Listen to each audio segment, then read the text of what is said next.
Bismillahirrahmanirrahim.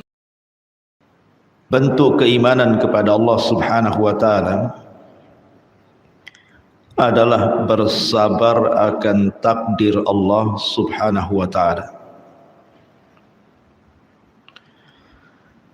Dan bersabar kepada takdir Allah Subhanahu wa taala adalah salah satu yang menyempurnakan tauhid. Karena sebaliknya yang mengurangi tauhid justru kebalikan daripada sabar, at-tasakhut, menolak takdir Allah Subhanahu wa taala dengan melakukan hal-hal yang menyelisihi kesabaran. Ma'asyiral muslimat yang dimuliakan Allah Subhanahu wa taala, bab ini sangat penting. Karena bab ini akan terus kita rasakan setiap hari. Orang yang paham dengan bab ini, insya Allah, maka dia bisa mengarungi kehidupan yang banyak ujian yang kita selalu lalui setiap harinya. Karena manusia ketika menghadapi ujian itu macam-macam bentuknya.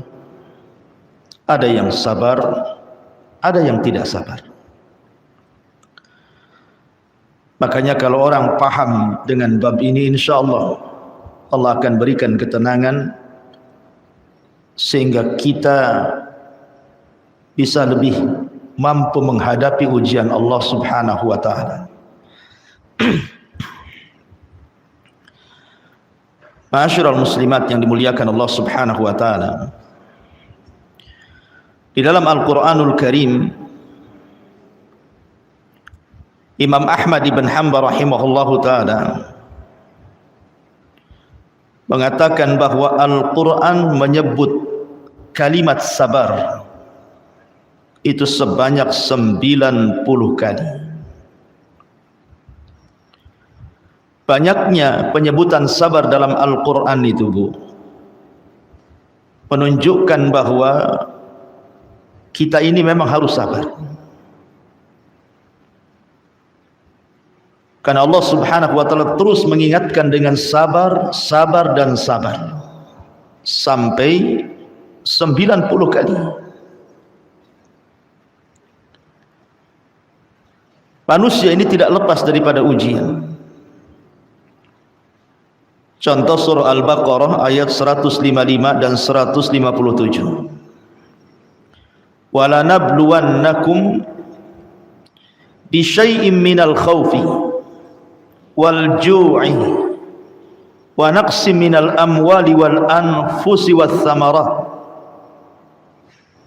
wa basyiris sabirin.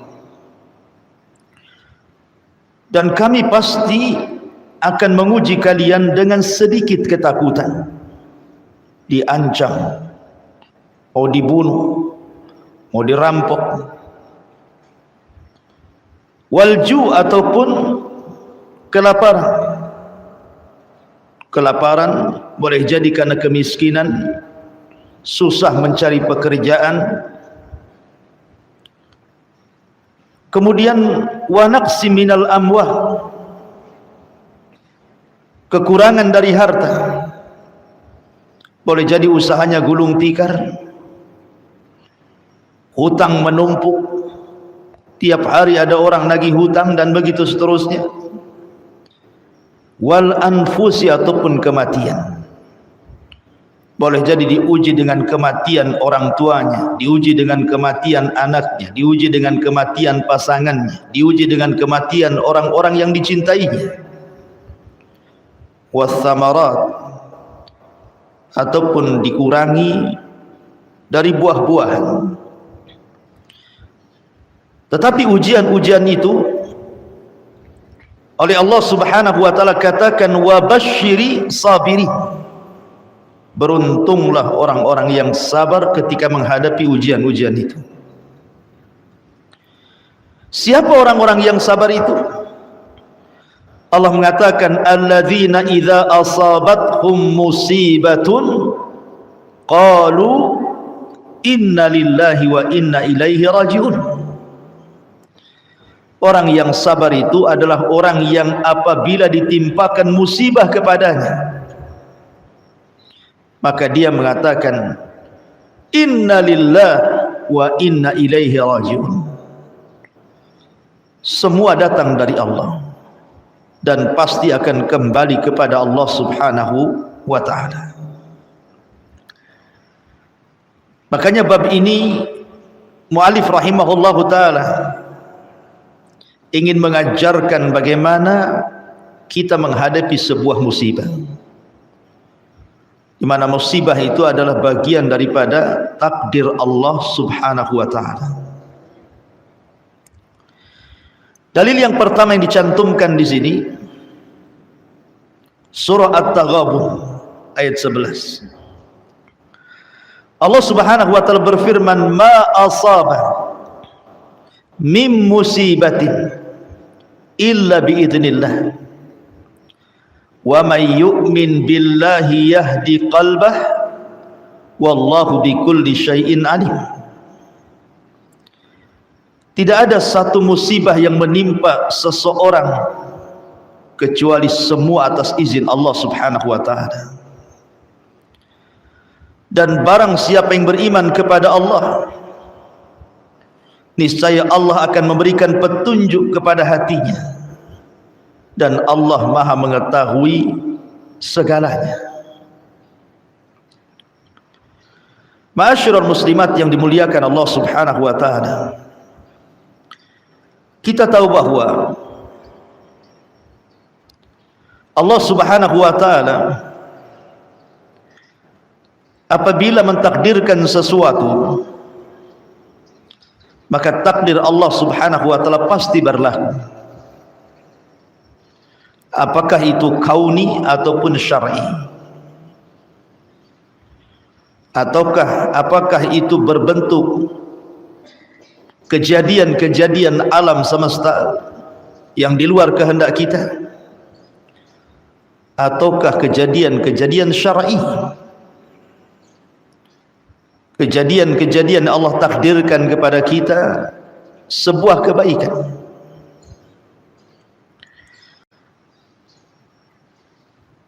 Kemudian Alqamah, seorang mufassir, berkata ketika memberikan penafsiran ayat ini, huwa ar-rajulu tusibuhul musibah faya'lamu annaha min indillah fayarda wa yusallim. Maksud ayat itu adalah bicara tentang orang yang ketika ditimpa musibah, dia meyakini bahwa musibah itu semua datang dari Allah Subhanahu wa taala, sehingga dia pun redha dan dia pun pasrah, menerima apa adanya. Karena dia tahu apapun yang Allah Subhanahu wa taala kehendaki pasti terjadi, walaupun kita tidak menginginkannya. Dan dia tahu apapun yang kita kehendaki tidak mungkin terjadi kalau Allah tidak menghendakinya. Makanya Imam Syafi'i rahimahullahu ta'ala mengatakan, ma syi'ta kana wa illam asya wa ma syi'tu lam tasya lam yakun. Apa yang engkau kehendaki ya Rabb pasti terjadi, kendati pun aku tidak menghendakinya. Sedangkan apa yang aku kehendaki pasti tidak mungkin terjadi jika engkau tidak menghendakinya. Dari sini Allah Subhanahu wa ta'ala menciptakan hamba-hambanya dalam berbagai macam kondisi. Ada yang Allah Subhanahu wa taala berikan karunia yang banyak sehingga dia jadi kaya. Ada orang yang Allah Subhanahu wa taala sengaja sempitkan rizkinya sehingga dia jadi susah. Ada yang Allah Subhanahu wa taala tolong sehingga dia mudah keluar dari masalahnya. Ada yang sengaja Allah ulur-ulur masalahnya sehingga dia merasa susah. Begitulah takdir Allah akan hamba-hambanya di atas hikmah yang Allah kehendaki. Ketika Allah menguji itu ada hikmah di balik kehendak Allah itu. Dan kalau seorang muslim memahaminya, maka hikmah ujian itu adalah sebuah kebaikan, bukan sebuah keburukan. Betapa banyak Allah Subhanahu wa taala memberikan kekayaan kepada seseorang sebab kalau dia miskin jadi kufur. Betapa banyak orang Allah sengaja miskinkan sebab kalau dia kaya dia kufur. Begitulah terkadang kehendak Allah kalau kita paham. Ma'asyiral muslimat yang dimuliakan Allah Azza wa Jalla, manusia tidak lepas daripada ujian. Karena 3 perkara tidak mungkin lepas bagi manusia. Pertama, dunia bukan tempat istirahat. Yang kedua, manusia tidak lepas daripada ucapan manusia. Dan yang ketiga, manusia tidak mungkin selamat dari kematian. Dunia bukan tempat istirahat. Dunia ini tempat ujian. Supaya Allah Subhanahu wa taala mampu memandang hamba-hambanya, siapa di antara mereka yang jujur dan siapa di antara mereka yang merupakan para pendusta. Dan itu tidak bisa dibedakan kecuali dengan datangnya ujian itu. Kadang ada orang diberikan nikmat, Bu, subhanallah, suami sudah tampan soleh, istri sudah cantik soleha, anak-anaknya soleh dan soleha, orang tuanya juga soleh dan soleha, suaminya mendapatkan pekerjaan yang layak, pagi berangkat, petang pulang, setiap minggu di waktu libur bisa jalan-jalan, bisa ke sana kemari, bisa ke pantai, bisa ke mall, bisa ke pengajian. Masya Allah, anak-anaknya lucu-lucu, anak-anaknya nurut-nurut, tetangganya baik-baik, rumahnya besar, kendaraannya bagus. Coba Bu, enak tidak tuh kalau rumah tangga kayak gini? Enak lah, saya pun maulah kayak gini. Jangan lagi ibu, saya pun mau. Tapi terkadang di tengah-tengah kesenangan yang Allah anugerahkan, Bu, terkadang datang musibah. Tiba-tiba suaminya sakit, tiba-tiba suaminya stroke, tiba-tiba suaminya tidak bisa bekerja, lambat laun hartanya habis, dikuras dari rekeningnya. Mulai daripada dia jual kendaraannya, dia jual asetnya, terakhir dia jual rumahnya, ngontrak pula dia. Terkadang ada orang yang diuji seperti itu. Kira-kira ada enggak orang yang diuji kayak gini? Ada. Siapa? Nabi Ayyub alaihi salatu wassalam. Nabi Ayyub itu, Bu, diberikan nikmat oleh Allah luar biasa. Istrinya cantik, soleh, suaminya pun tampan, seorang nabi. Anak-anaknya pun anak-anak yang menurut dan soleh. Hartanya melimpah, rumahnya besar, dihormati orang, para pekerjanya banyak, sehat, tidak ada penyakit. Kurang apa kenikmatan yang Allah berikan kepada Nabi Allah Ayyub ini? Tapi Allah takdirkan Nabi Allah Ayyub diuji oleh Allah Subhanahu wa taala. Hartanya habis, anak-anaknya meninggal, dikirim penyakit, benjol-benjol, banyak darah, banyak nanah, ada ulatnya. Manusia pun menjauh darinya. Ayub sabar? Sabar, Bu. Sampai yang tidak sabar istrinya. Di mana-mana yang tidak sabar itu kan ibu ya, Bu. Karena ada tuh kasusnya. Ketika suami sehat, Masya Allah, suaminya disanjung-sanjung. Tidak ada suami di dunia ini yang lebih baik dibandingkan suamiku. Itu gombalan pertama, Bu. Kemudian setelah lama suaminya kena stroke. Kemudian dirawat sama ibu. Lama-lama setan datang, bosan pula lah merawat suami yang stroke ini. Terpaksa dia yang cari kerjaan. Ketemu kawannya di pekerjaan. Sudahlah, kasihan saya melihat kamu. Sudah tidak cantik lagi, tidak glowing lagi, sudah kusut gitu. Kenapa kamu ini? Iya, gimana saya tidak begini? Saya sekarang yang harus banting tulang, pagi berangkat, sore pulang, mengurus abang dan begitu seterusnya. Gimana saya tidak kusut seperti ini? Rupanya kawannya itu iblis, Bu, bukan orang. Kata kawannya, sudahlah cerai sajalah, kan banyak laki-laki sehat, laki-laki baik. Rupanya dia pun jadi iblis juga. Datang kepada suaminya, Bang, nampaknya kita sudah tidak lama lagi nih, Bang. Kata abangnya, saya pun juga sama, tidak lama lagi kan mau mati gitu.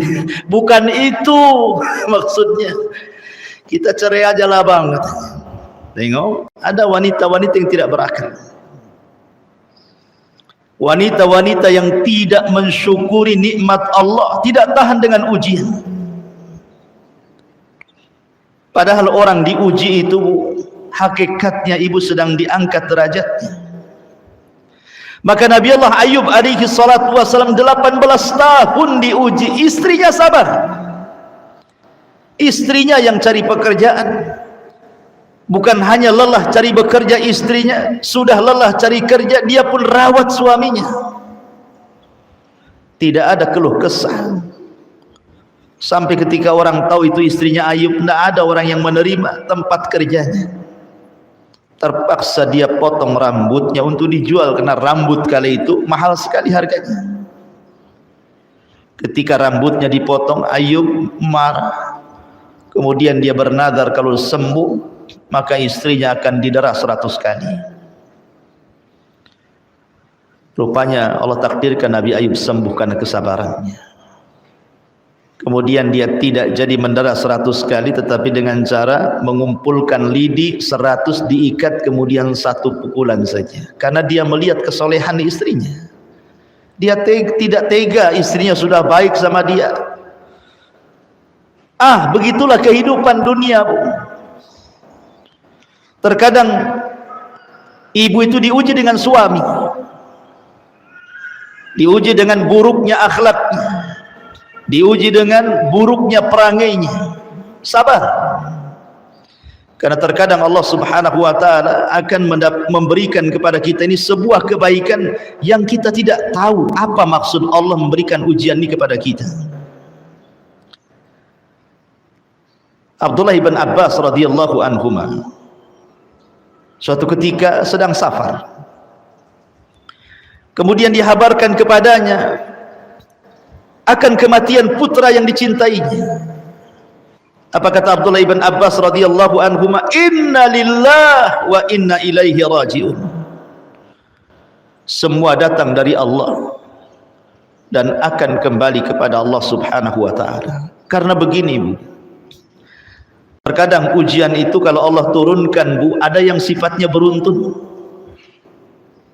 Setelah ini datang itu, setelah itu selesai datang pula yang lain, setelah yang lain belum selesai datang pula yang lainnya. terkadang ujian itu kalau Allah turunkan ada yang sifatnya beruntun. Sampai seorang syekh itu bercerita, ada seorang keluarga punya 2 anak kecil-kecil belum balik. Ini kejadiannya di Arab sana, Bu, ya. Jadi orang tuanya ini mengambil pisau, nampak pula sama 2 anaknya yang kecil ini bapaknya bawa pisau. Rupanya sama anaknya dilihatin terus, bapaknya bawa pisau ini mau kemana? Rupanya mau nyembelih unta. Kemudian kakak beradik yang masih kecil ini ingin menirukan bapaknya, diambilnya pisau dari dapur. Kemudian dia lihat ayahnya sedang menyembelih unta. Kakaknya mengatakan kepada adiknya, "Dek, gimana kalau kita praktekkan seperti bapak menyembelih unta? Saya sembelih kamu," katanya. Namanya anak-anak, belum tahu apa-apa. Ketika betul-betul ayahnya meletakkan pisau itu di leher unta, kemudian untanya disembelih, kakak ini pula menyembelih adiknya, niru bapaknya. Tidak bisa disalahkan karena memang anak masih kecil. Ketika adiknya disembelih, Bu, sama kakaknya ini, menjeritlah kemudian adiknya kesakitan. Ayahnya yang sedang menyembelih unta mendengar jeritannya, dia pun berteriak. Kemudian kakaknya ketakutan, dilemparlah pisau ini, lari dia keluar, ada mobil, Bu, ditabraknya kemudian anak ini. Mati dua-duanya. Yang satu mati disembelih, yang satu pula mati ketabrak mobil. Ayahnya ketika melihat kejadian ini, Bu, langsung megap-megap, terserang penyakit jantung, kaget luar biasa. Akhirnya dia pun meninggal karena serangan jantung. Dalam waktu sekejap, Bu, musibah beruntun. Istrinya hanya bisa memandang kematian 2 putranya dan kematian suaminya seperti patung. Apa yang harus dibicarakan? Apa yang harus diomongkan lagi sama istrinya, melihat posisi dia yang kemudian beruntun musibah di hadapannya. Suami yang dicintainya meninggal begitu, anak 2 yang dicintainya meninggal seperti itu. Terkadang ada musibah tuh, Bu, Allah subhanahu wa ta'ala timpakan kepada ibu itu, beruntun tuh. Yang ini belum selesai, datang pula yang itu. Yang itu belum selesai, datang pula yang lain. Jadi apa yang harus ibu lakukan? Sabar. Makanya 90 kali Allah mengatakan dalam Quran, sabar, sabar, sabar, sabar. Ya apa lagi yang harus dilakukan? Tidak mungkinlah dia menghidupkan lagi yang sudah mati. Ya sabarlah. Dan ini juga pernah kejadian kepada seorang tabi'in, seorang ulama bahasa namanya Al-Asma'i rahimahullahu ta'ala. Al-Asma'i ini, Bu, sedang safar dia di thalabul ilmi, untuk menuntut ilmu. Kemudian di tengah jalan kehabisan bekal Asma'i ini dengan satu kawannya. Maka dia karena tersesat di padang pasir, kan bahaya, Bu, bisa mati kelaparan dan kehausan. Rupanya dari kejauhan adalah tenda, dan di situ ada seorang nenek. Rupanya nenek ini nenek yang solehah dan memiliki beberapa ternak kambing. Maka Al-Asma'i pun mendatangi tenda itu dengan harapan dia jadi tamu dan dapat bekal dari nenek itu dan juga minuman yang bisa dia minum. Ketika datang dia mengatakan assalamualaikum, maka nenek ini mengatakan waalaikumsalam warahmatullahi wabarakatuh. Kemudian Al-Asma'i mengatakan, sudikah aku bertamu kepadamu, Nek? Kata nenek, alhamdulillah, dengan senang hati. Maka kemudian disuruhlah duduk Al-Asma'i dengan kawannya ini. Nenek ini mengatakan sambil mengambil pisau untuk menyembelih kambingnya untuk tamu-tamunya, tunggu ya, menunggu anakku datang. Rupanya kemudian dari kejauhan datanglah 2 ekor unta, yang satu dengan penunggangnya, yang satu tanpa penunggangnya. Ibu ini mengira bahwa itu anaknya. Ketika semakin dekat, rupanya yang di atas unta bukan anaknya. Tiba-tiba yang di atas unta mengatakan kepada ibu ini, yang sabar bu, semoga Allah membalas kesabaran. Anakmu meninggal dunia. Aku lihat dia jatuh dari tebing, masuk ke jurang, terperosok, kemudian mati. Aku tidak bisa mengambil jasadnya, tapi aku bisa mengantarkan untanya. Ibu ini hanya mengatakan inna lillahi wa inna ilaihi raji'un. Semua datang dari Allah dan kembali kepada Allah subhanahu wa ta'ala. Akhirnya kemudian ibu ini memandang kepada Al-Asma'i karena melihat ada penampilan seorang alim. Ibu ini mengatakan, ya fulan, aku lihat tampilanmu nampaknya orang alim. Bisakah kau bacakan kepadaku satu ayat dalam Al-Quran supaya aku tenang dengan musibah yang menimpaku ini? Maka Imam Al-Asma'i kemudian mengatakan, a'udzu billahi minasyaitonir rajim. Bismillahirrahmanirrahim. Wala nabluwannakum bi syai'in minal khawfi wal ju'i wa naqsim minal amwali wal anfusi was samarat wa basyiris sabirin alladzina idza asabatkum musibatun qalu inna lillahi wa inna ilaihi raji'un ulaika alaihim salawatu min rabbihim wa rahmah wa ulaika humul muhtadun. Dan kami pasti akan menguji kalian dengan sedikit ketakutan, kelaparan, kekurangan harta dan jiwa serta buah-buahan. Dan sampaikan berita kepada orang-orang yang sabar dengan kabar yang baik, yaitu orang-orang yang apabila ditimpa musibah mereka mengatakan, sesungguhnya kami milik Allah dan kepada Allah lah kami akan kembali. Mereka itulah orang-orang yang memperoleh ampunan dan rahmat dari Allah, dan mereka itulah orang-orang yang mendapatkan petunjuk Allah. Kata ibu ini, sadaqta ya fulan, betul wahai fulan, inna lillahi wa inna ilaihi raji'un. Kemudian dia minta kepada penunggang unta itu, nak, tolong sembelihkan kambing, masakkan kambing, kasihlah tamu itu. Ibu ingin melakukan sholat 2 rakaat. Akhirnya ibu itu mengambil wudhu, kemudian sholat 2 rakaat. Ketika sujud dia tidak bangun lagi. Dia meninggal, tidak tahan, kena serangan jantung, shock mendadak. Lihat bagaimana kesabaran ibu ini sampai Asma'i geleng-geleng kepala, demi Allah aku tidak pernah melihat wanita sesabar wanita itu. Begitulah bu, kalau orang ditimpa musibah itu, apalah yang harus dilakukan kecuali sabar. Ummu Salamah radhiyallahu anha, ketika meninggal suaminya Abu Salamah itu bu, suami yang paling dicintai Ummu Salamah. Ketika kematiannya dan lepas idahnya, datang banyak laki-laki sekelas Abu Bakar, Umar, Uthman, Ali, dan banyak para sahabat yang lain datang melamarnya. Semua ditolak. Kenapa?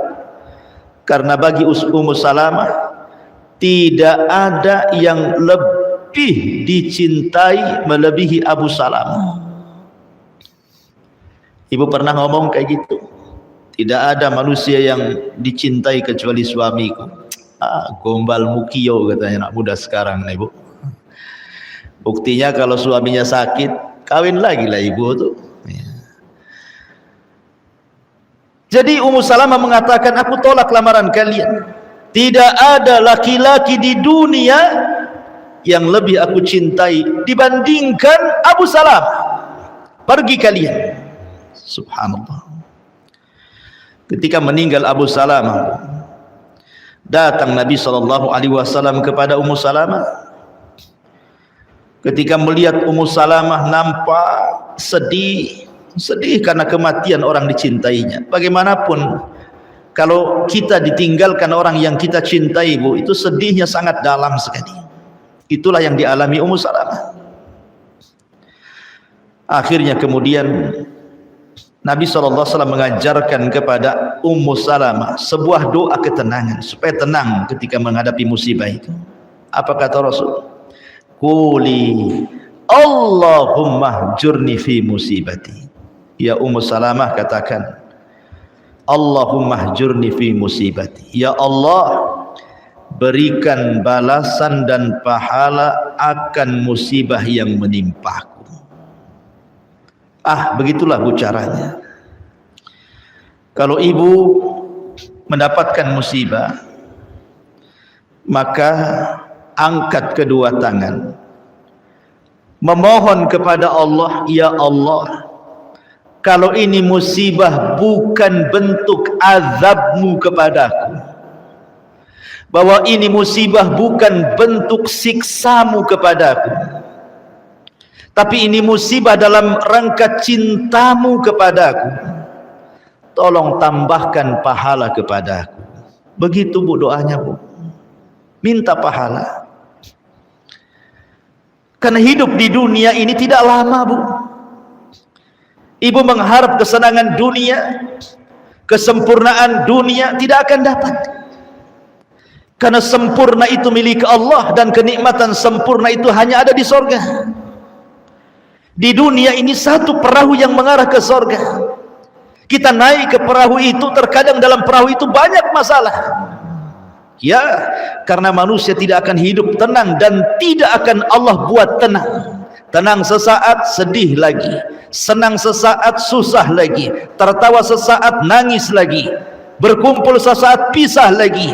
Dan begitulah tabiat dunia. Kadang menangis, kadang tertawa, kadang sedih, kadang senang, kadang berkumpul, kadang berpisah, kadang murung, kadang senyum. Begitulah orang hidup di dunia, enggak lepas daripada ini dan itu. Wa tilkal ayyam nudawiluha bainan nas. Terkadang hari-hari itu diputarkan kepada manusia, ada senang, ada susah. Karena tidak mungkin Allah menciptakan manusia dalam satu kondisi, bu, senang terus dari mulai lahir sampai mati, susah terus mulai dari lahir sampai mati. Mustahil. Allah akan bagi-bagi itu hidup itu. Kadang hari ini senang, besok pula susah. Kadang hari ini tertawa, besok pula lah menangis. Makanya perlu syukur dan sabar dalam kehidupan ini. Apabila ditimpa kebaikan, syukur. Apabila ditimpa musibah, sabar. Ajaban li amril mu'min, kata Rasul. Aku heran perkaranya seorang mukmin, kata Rasul. Kalau ditimpa kebaikan, syakara, dia pun bersyukur. Kalau ditimpa musibah, sabar, dia pun bersabar. Dua-duanya baik bagi seorang mukmin. Tapi ada orang yang menganggap baik itu sebelah pihak saja. Kalau dapat kesenangan, baik, senang dia. Kalau dapat susah, susah pula dia. Itu bukan seorang mukmin. Makanya bab ini mengajarkan bahwa keimanan itu kepada Allah salah satunya adalah sabar ketika menerima takdir. Hatinya tidak berubah. Mau datang nikmat, dia tidak terlalu senang. Toh semua sudah ditakdirkan Allah. Mau datang musibah, tidak terlalu sedih. Toh juga musibah sudah ditakdirkan Allah. Lalu apa faedahnya kemudian orang tasakhut, menolak takdir, mengemis dan begitu seterusnya? Semua sudah ditakdirkan Allah kok. Datang harta hanya sampai di tangan. Hilang harta, pindah tangan. Itu saja masalahnya. Semua sudah ditakdirkan Allah subhanahu wa ta'ala. Musibah yang hari ini menimpa kita, bu, 500 tahun sudah Allah catat di Lauhil Mahfuz. Jadi apa yang disedihkan? Hari ini ibu dapat harta banyak, sudah dicatat 500 tahun sebelum Allah menciptakan langit dan bumi. Jadi tidak lepas daripada catatan Allah. Makanya kalau beriman dengan takdir itu, bu, orang akan senang, tenang, damai, tidak susah. Yang susah itu orang yang suka nolak takdir biasanya. Ma'asyiral muslimat yang dimuliakan Allah subhanahu wa ta'ala.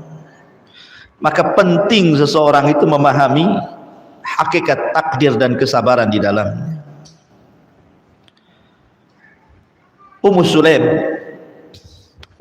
Sulaim, sahabat Nabi,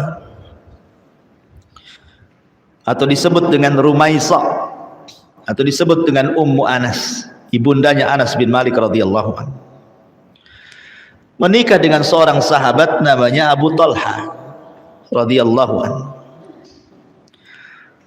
Datang Abu Talha melamar Ummu Sulaim. Kata Ummu Sulaim, "Ya Aba Talha, harusnya tidak ada wanita yang menolak kamu. Engkau ganteng, engkau kaya, engkau dihormati, engkau sukses, tapi engkau kafir. Tidak ada yang menolak satupun wanita atas lamaran kecuali aku. Bukan karena kau tampan, bukan karena kau kaya, bukan karena kau sukses, tapi karena kau kafir. Kalau kau menikah denganku, masuklah ke dalam Islam." Akhirnya karena kepincut dengan Ummu Sulaim, Abu Talha pun masuk Islam. Itulah maharnya Abu Talha kepada Ummu Sulaim, keislamannya. Ketika sudah berjalan rumah tangganya, maka Abu Talha itu kan punya anak kecil, Bu, namanya Abu Umair. Abu Umair itu yang dijelaskan dalam hadis Bukhari punya peliharaan namanya Nughair, burung kecil, burung pipit. Namanya anak-anak kan, Bu, melihara burung kan tidak open dia kan, mungkin keinjak, mungkin kecekik, matilah si Nughair itu. Anak-anak ini dia lebih sedih kehilangan mainannya dibandingkan sedih kehilangan ibunya, Bu. Ibunya masak di dapur tidak apa-apa, tidak nampak, tapi jangan pula mainannya tak nampak, Bu. Nangis berguling-guling dia. Akhirnya Abu Umair ini sedih karena kehilangan mainan. Dan mainan orang dulu kan beda, Bu, dengan mainan orang sekarang. Zaman dulu belum ada robot-robotan, belum ada bola-bolaan, belum ada balon terbang. Ya, zaman dulu itu mainnya sama kambing, sama burung. Ini anak-anak kecil zaman dulu mah ya. Jadi Anas bin Malik kasihan melihat adiknya, dan Anas bin Malik pun masih kecil. Datang dia kepada Nabi, "Ya Rasulullah, adikku sedih karena kehilangan burungnya." Subhanallah, lihat, Nabi datang takziah karena kematian burung, Bu. Ada, Bu, tetangga kematian kucing Ibu takziah? Ini Nabi loh mati burung takziah. Dia datang kepada Abu Umair, kemudian menenangkan Abu Umair, mencandai Abu Umair, "Ya Aba Umair, ma fa'alan Nughair." Aba Umair, apa yang terjadi dengan burung mesin Nughair itu? Kata Abu Umair, "Mata ya Rasulullah." Mati Rasul. Subhanallah. Rasul datang menenangkan musibah anak-anak. Rupanya Abu Umair sakit, dan Abu Umair itu anak yang dicintai Abu Talha, kan itu anaknya. Sakit, Abu Talha sedang safar. Rupanya Allah takdirkan meninggal pula dia. Abu Talha tidak tahu itu anak yang dicintainya. Ummu Sulaim bersiasat. Ketika dia melihat satu rumah pada menangis, Ummu Sulaim marah dan mengatakan, "Kalau kalian tangisi Abu Umair, keluar kalian semua dari sini." Akhirnya tidak ada yang berani, semua orang menahan kesedihan. Ummu Sulaim pun memandikan Abu Umair. Kemudian setelah bersih dimandikan, diletakkanlah di kasur, layaknya anak sedang tidur, dikasih selimut, di bantal, padahal sudah mati, Bu. Rupanya datang malam-malam Abu Talha. Ummu Sulaim tidak mau membuat kesedihan kepada Abu Talha. Ketika Abu Talha namanya bapak, Bu, kalau sudah punya anak kecil biasanya ibu didemerduakan, Bu, ya kan? Kalau kecuali ada maunya aja, pasti dia tanya anaknya kan, Bu. Ketika mau masuk melihat Abu Umair yang sudah meninggal, ditahan oleh Ummu Sulaim, "Jangan, Bang, dia lagi tidur, jangan diganggu, nanti saja." Lihat kesabarannya Ummu Sulaim, Bu. Akhirnya Ummu Sulaim masak dengan masakan yang lezat, yang sangat disukai suaminya. Dan bak pengantin baru dengan dandan cantik, untuk menyenangkan suaminya yang baru datang safar. Kemudian melayani suaminya dengan pelayanan yang luar biasa memuaskan suaminya, sehingga ketika kepenatan Abu Talha sudah hilang, otak pun sudah encer, badan pun sudah tidak capek-capek, sepertiga malam dibangunkan oleh Ummu Sulaim, baru diceritakan, Bu. Bang, saya mau tanya, kalau ada tetangga nitip barang nih bang, tiba-tiba yang punya barang datang minta barangnya, dikasih tidak bang? Kata Abu Talha, ya dikasih, itu kan barang orang. Gini bang, Allah sudah titipkan kepada kita Abu Umair. Apakah kalau Allah mengambil titipannya abang ridha? Subhanallah, lihat bahasanya, nggak main.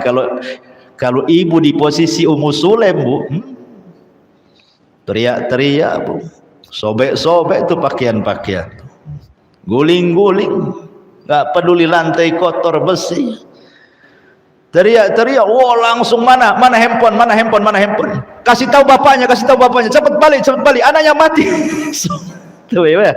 Itu kalau ibu, ini kan Ummu Sulaim. Ya. Akhirnya Abu Talha mau marah gimana, nggak marah gimana, kan gitu Bu ya. Tapi melihat ketakjuban kesabaran Ummu Sulaim istrinya, dia pun luluh, datang pagi harinya ke Nabi SAW menceritakan apa yang dilalui semalam dengan Ummu Sulaim. Nabi pun kemudian memberkahi kepada Abu Talha dan Ummu Sulaim, Allahumma barik fi lailatikuma, ya Allah, semoga Allah berkahi di malam kalian melakukan hubungan itu. Akhirnya sebab itulah Ummu Sulaim dikaruniai banyak keturunan dan semua jadi ulama. Lihat buah kesabaran. Jadi harus sabar, Bu. Kadang-kadang diuji ekonomi, kadang-kadang diuji anak, diuji tetangga, diuji suami, diuji orang tua, apalagi ya sabarlah, tak adalah kata lagi. Ya, belum tentu terkadang seseorang membuat keputusannya bisa menjadi solusi. Ujian itu datang dari Allah, minta kepada Allah. Makanya dalam bab ini Al-Qamah mengatakan bahwa ayat ini turun kepada seseorang yang ditimpa oleh Allah Subhanahu wa taala musibah, kemudian dia pun redha dan dia pun sabar dari musibah itu. Karena sering saya katakan, Bu, orang di depan musibah itu kan ada 4 kelompok. Ya. Orang di depan musibah itu ada 4 kelompok, Bu. Kelompok yang pertama, kelompok yang tasakhut, tidak sabar dengan ujian, ditunjukkan dengan lisannya mengeluh ke sana kemari, Allah pula disalahkan. Ya Allah, kenapa si aku saja yang kau uji ini? Ya Allah, kenapa si anakku saja yang sakit? Ya Allah, kenapa harus ini itu, Allah disalahkan dia. Ja'ala fitnatallah ka'adzabillah. Dia jadikan fitnah dari Allah itu seolah-olah azab yang Allah timpakan kepadanya. Ini orang yang paling buruk. Jangan menjadi orang yang kayak gini. Yang kedua adalah orang itu yang pura-pura sabar, Bu. Nampak saja zahirnya sabar, Bu, tapi kalau disentuh keluar semua hatinya, nampak ketidaksabarannya. Ya, ini tapi masihlah mendingan daripada orang pertama. Ya, dia menahan-nahan gitu ya, pura-pura sabar gitu ya. Tetapi kalau disentuh keluar semua tuh isi hatinya. Iya, memang si anu itu begini, betul kata kamu begini. Ya, maka orang ini jangan disentuh. Nanti keluar semua nanti. Kemudian yang ketiga, ini orang yang sabar. Sabar dengan musibah dan menerima dengan musibah itu, ikhlas dia, redha dia. Ya, dan inilah yang diinginkan setiap muslim. Sabar, redha. Tetapi yang paling baik lagi, Bu, sudah sabar, sudah redha, lisannya pula dia mengucapkan alhamdulillah ala kulli hal. Segala puja dan puji bagi Allah atas segala kondisi yang Allah berikan kepada dia. Bisa sempat mengucapkan alhamdulillah. Maksud alhamdulillah bukan bersyukur akan musibah itu, tidak, Bu. Ya, maksudnya kalimat alhamdulillah itu dia melihat masih ada nikmat yang tersisa kepadanya. Enggak apa-apa, anak saya meninggal satu, toh anak saya masih tiga, ada tiga lagi. Enggak apa-apa, dompet saya hilang, toh di berangkas juga masih banyak duit gitu. Enggak apa-apa, tanah diserobot yang satu kapling, di sana masih ada 1 hektar. Ustadz, gimana ini suami diambil orang? Ada lagi suami lain? Kan tak ada, kawin lagi bu, apa susah? Ma'asyiral muslimin yang dimuliakan Allah subhanahu wa ta'ala, intinya bahwa seseorang harus sabar, harus redha, dan lebih daripada itu ingat, kalau masih ada nikmat yang tersisa, syukurilah sisa nikmat itu. Boleh jadi yang tersisa dari nikmat itu, kalau kita makin bersyukur, la in syakartum la azidannakum, mungkin Allah tambah lagi nanti. Kalau kita bersyukur kan Allah tambah tuh. Tapi kalau makin kufur, makin stres, makin nolak takdir, bisa saja Allah habiskan tuh nikmatnya. Ini dalil yang pertama yang dijelaskan oleh muallif rahimahullahu taala. Baik. Kemudian dalil yang selanjutnya, muallif rahimahullahu taala mencantumkan dalil yang kedua, sebuah hadis dari Abi Hurairah radhiyallahu anhu yang dikeluarkan Imam Muslim. Nabi sallallahu alaihi wasallam bersabda, "Itsnatani fin nasi huma bihim kufrun, at-ta'nu fin nasabi wan niyahatu 'alal mayyit." Ada dua hal yang ada pada manusia yang menjadikan mereka kufur: mencela nasab ataupun keturunan dan meratapi mayat. Dalam riwayat Arba'un, 4 perkara yang merupakan perkara-perkara jahiliyah yang tidak bisa ditinggalkan sampai hari ini. Salah satunya an-niyahatu 'alal mayyit, orang yang meratapi orang mati. Karena orang yang meratap kepada orang mati itu tanda dia tidak sabar dan tanda dia tidak pasrah dengan takdir. Kalau ibu diuji dengan kehilangan orang yang dicintainya, apakah hilang karena pergi, apakah hilang karena bercerai, ataukah hilang karena meninggal? Tentu yang paling sedih kalau meninggal. Maka bercerminlah kepada Nabi SAW. Abdullah putra Nabi juga meninggal di waktu bayi. Qasim juga meninggal di waktu bayi. Dan yang paling sedih bagi Rasulullah ketika kematian Ibrahim, putra Maria Kiptiah.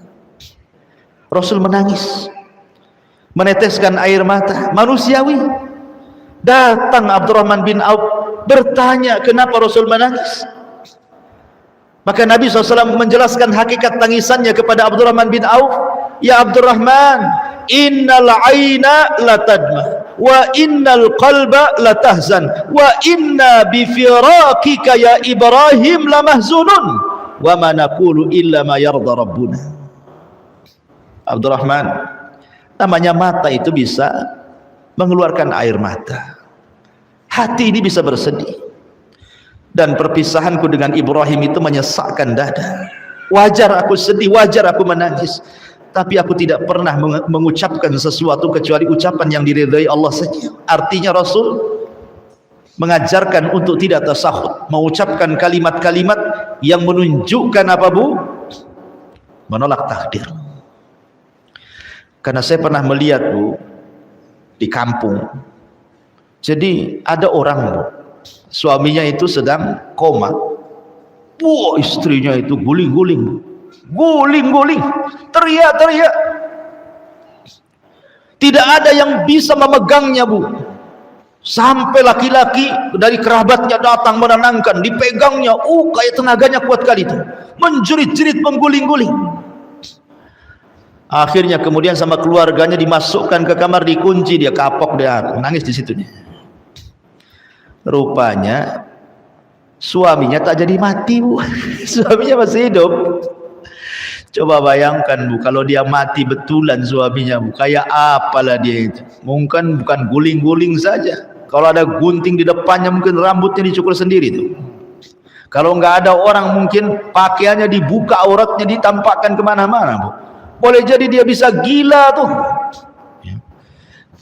Tapi begitulah, kalau orang tidak mengaca kepada musibah yang dialami Rasul, terkadang orang tidak paham bahwa musibah itu datang dari Allah, dan berusaha untuk kita sabar dan kita yakini bahwa semua datang dari Allah dan akan kembali kepada Allah.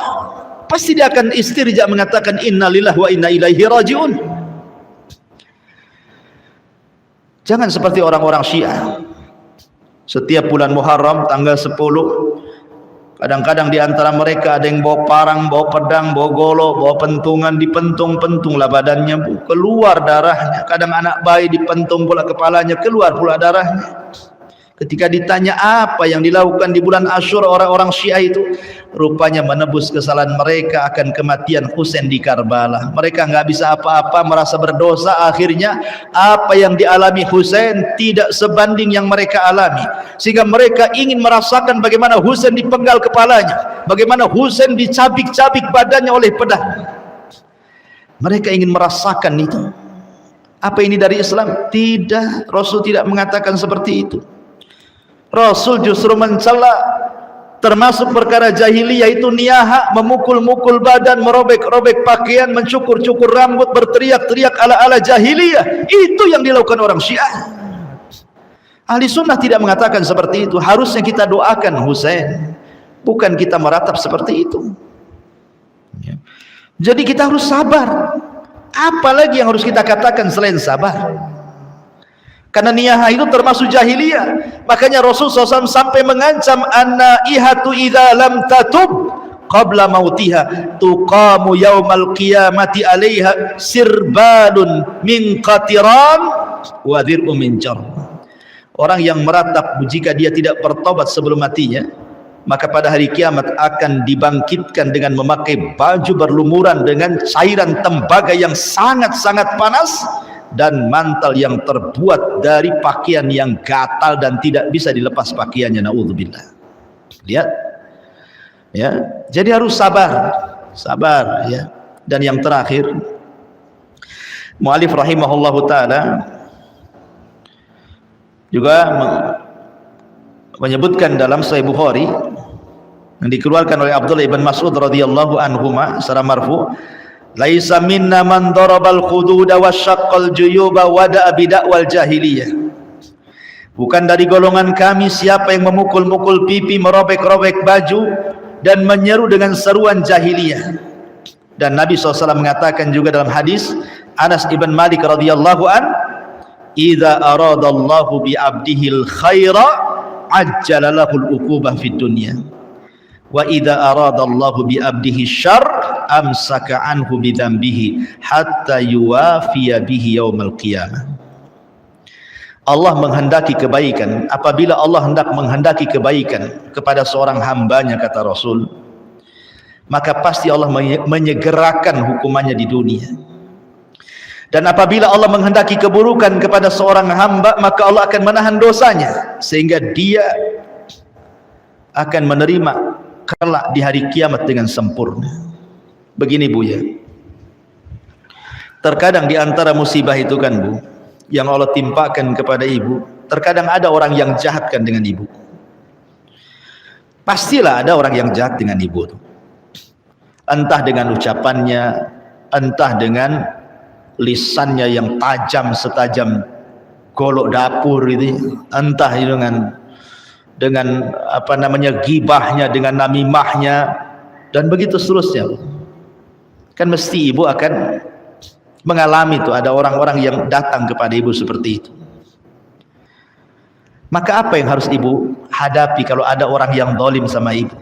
Zalim dengan lisannya, zalim dengan lidahnya, dengan namimahnya, dengan gibahnya, dengan caciannya, dengan makiannya, dan begitu seterusnya. Apa sih yang harus ibu lakukan?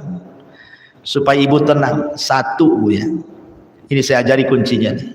Bu, kalau ada orang yang tidak suka dengan ibu, hakikatnya dia tidak punya apa yang ada pada ibu. Kalau ada orang yang tidak suka dengan kita, hakikatnya dia tidak punya yang ada pada kita.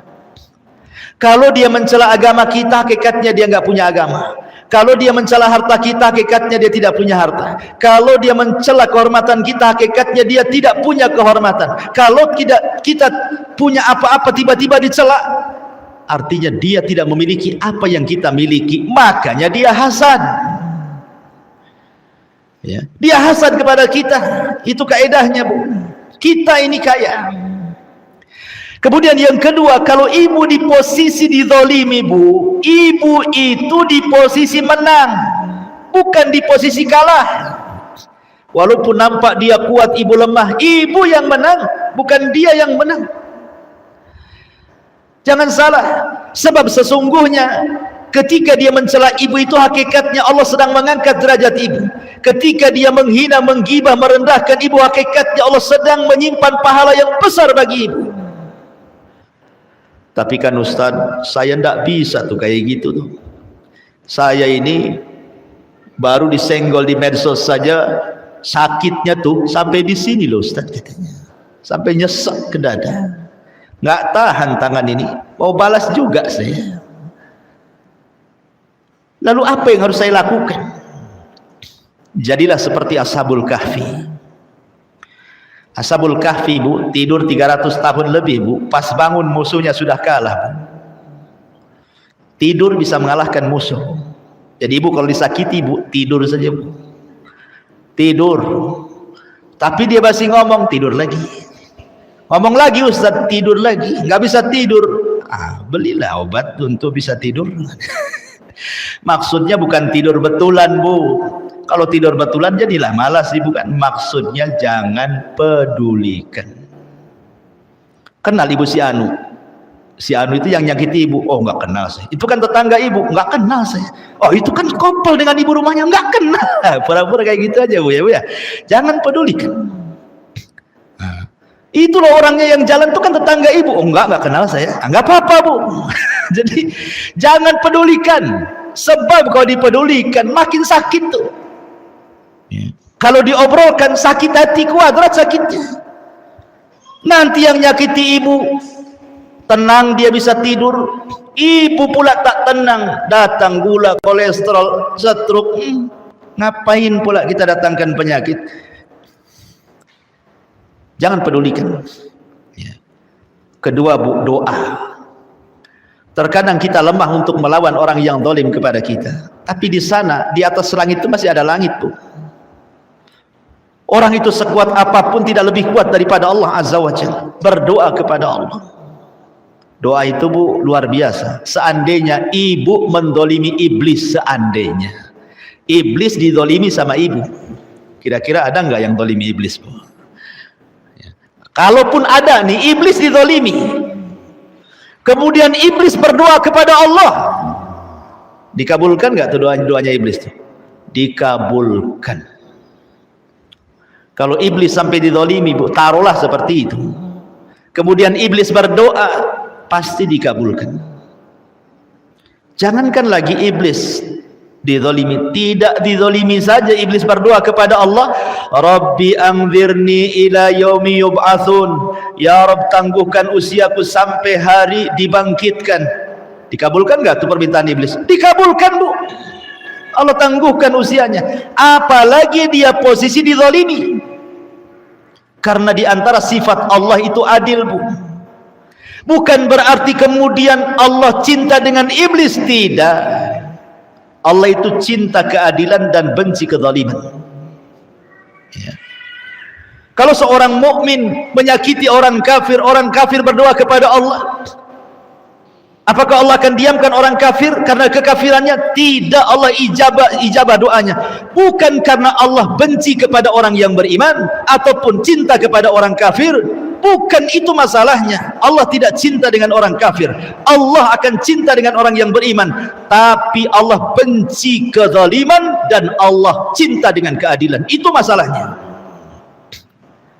Jadi berdoa saja kepada Allah. Sebab orang yang dizalimi itu dia merasa puas biasanya. Kalau sudah zalimi dan berhasil menzalimi orang tuh, wah kayaknya puas sekali dia itu. Apalagi kalau betul-betul tuh, ya, mendolimi ustadz, mendolimi santri, mendolimi orang-orang itu, wah kalau sudah nampak itu susahnya yang didolimi itu, kayaknya puas, tidur pulas dia. Tapi orang yang didolimi pernah tidur pulas, Bu? Tidak. Bahkan susah tidur, bahkan tidak akan pernah tidur. Sebagaimana orang yang dizalimi tidak pernah tidur, Allah pun tidak pernah tidur. Ketika Allah tidak pernah tidur, orang yang dizalimi tidak bisa tidur. Tiba-tiba orang yang dizalimi angkat tangannya kepada Allah, ya Rabb, ya Rabb. Tiba-tiba Allah dengar doanya. Mungkinkah Allah biarkan? Maka Allah subhanahu wa ta'ala akan berfirman, wa bi'izzati wa jalali la ansurannaka walau ba'dahin. Demi kemuliaanku, demi keagunganku, kata Allah, saya akan tolong walaupun sampai waktu yang ditentukan. Jadi berdoa saja. Kalau dapat musibah, berdoa. Ya, kalau memang kekurangan harta, kekurangan ekonomi, ada masalah dalam keluarga, minta kepada Allah. Kalau juga tidak dikabul-kabulkan oleh Allah, jangan bosan-bosan meminta kepada Allah. Karena di antara sebab tidak dikabulkan doa karena istijal, terburu-buru. Saya sudah berdoa, kok tidak dikabulkan? Justru kalimat itu yang tidak akan mengabulkan doa. Teruslah berdoa, karena terkadang doa itu bisa dikabulkan secara cash, bisa disimpan di akhirat sebagai pengangkat derajat di sorga, atau boleh juga yang diminta lain, pengabulannya lain. Ada Bu doa itu yang diminta lain, dikabulkan pula lain. Terkadang Allah seperti itu, Bu.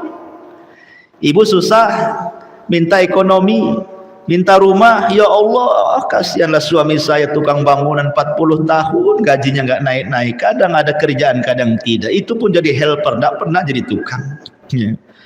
Ya Allah, saya ini ngontrak, nggak bisa ngontrak di tengah kota, ini pun di pinggir-pinggir laut, sudah seng panas, kalau malam panas, siang panas, keringat bercucuran, nggak pernah merasakan AC alam pun tidak, umpamanya udah susah, ya. Dia berdoa kepada Allah, rupanya tidak dikabul-kabulkan. Rupanya suaminya pulang dari pekerjaan, Bu, ditabrak sama tronton. Itu motor ringsek 99%, harusnya suami ibu mati. Rupanya suami ibu terpental, hanya lecet-lecet dikit. Nggak ada, lecet dikit dikasih betadin sembuh. Tuh tengok Bu ya, ibu minta rumah, rupanya suami diselamatkan dari tronton. Sebab kalau seandainya betul-betul nih ibu dikasih rumah, ibu dikasih uang, sekali suami kena tronton, masuk rumah sakit, operasi seharga rumah, ludes juga kan Bu. Penyakit belum tentu sembuh, rumah pula sudah hilang, kan rugi itu namanya ya. Terkadang apa yang diminta berbeda dengan yang dikabulkan. Jadi jangan bosan berdoa, karena doa itu sebuah ibadah. Wallahu a'lam bishawab. Ini yang bisa saya sampaikan.